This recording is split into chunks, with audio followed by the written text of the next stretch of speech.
When I found a spacious 3-bedroom house listed way below market value in a nice neighborhood, I figured luck was finally on my side. The realtor explained a distant relative had inherited the place after the homeowner moved away abruptly a few months back. She assured me nothing was wrong with the property, they simply wanted it sold quickly. And I wasn't about to question my incredible fortune. But weird things began happening immediately after I moved in. Strange scratching sounds inside the walls at night. Doors and cabinets left ajar when I knew I'd shut them. One evening I came home to find a lamp shattered on the floor. Convinced I had a rodent problem, I called an exterminator. But after a thorough check, he found no signs of pests or points of entry. Still, the scratching persisted at odd hours. I also felt a growing sense of being watched in the home, especially on the second floor. I'd catch movements in my peripheral vision and whirl around expecting to catch someone. But only empty rooms greeted me. My cat seemed to notice it too. She would hiss mysteriously at corners and closet doors. I started double-checking the locks at night. The activity ramped up one weekend when I was painting a downstairs room. As I stood with my back turned at the paint tray, cold wetness suddenly splashed down my neck. I shouted and spun around, just in time to see the empty paint roller seeming to squeeze itself out unaided over the drop cloth. Camouflaging trails of red trailed up the white walls. I was utterly baffled. The roller hadn't just fallen, something had clearly gripped and deliberately squirted it on me. As fear coursed through me, I suddenly remembered the dark stains on the concrete floor of the basement. Were those blood? Over the next few days, more chaotic incidents occurred. I'd hear crashes upstairs but find only shattered objects on the floor, no plausible cause. Strange messages scrawled on foggy bathroom mirrors. Do you feel safe?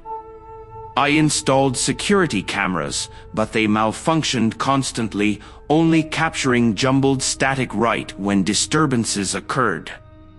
An unseen force seemed amused at my fruitless efforts to document it.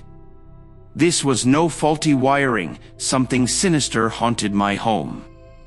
The terror escalated one night when I woke to a dripping sound. In the darkness, I stumbled to the bathroom and flicked on the light. To my horror, the tub was filled with a dark liquid. And written in blood red on the tile, "Why won't you listen?" I froze in dread. This was no mere ghost. Something depraved and malevolent lurked in the very structure of my house.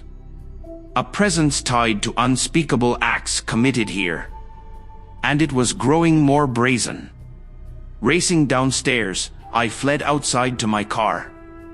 I hadn't grabbed shoes or even keys in my panic. As I stood on the sidewalk waiting desperately for the police, faint images flashed through my mind. Twisted shapes and screaming faces.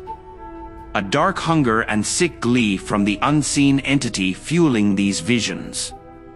When I told the perplexed officers about the bloody message and disturbances, they swept the house but found no signs of intrusion. I had no photo evidence this time. But I knew these horrors weren't symptoms of a tired mind. Something evil truly inhabited here, toying with me. I decided to bless and cleanse the home, then burn sage throughout to banish any dark spirits. But hours later, that telltale scratching and metallic creaks returned inside the walls. My spiritual efforts had failed. This presence ran deeper than a ritual could touch. That's when I discovered the truth haunting this place, and realized I may never escape it. Online research revealed that years ago my house had belonged to an infamous serial killer who dismembered victims in the basement, before scattering their remains.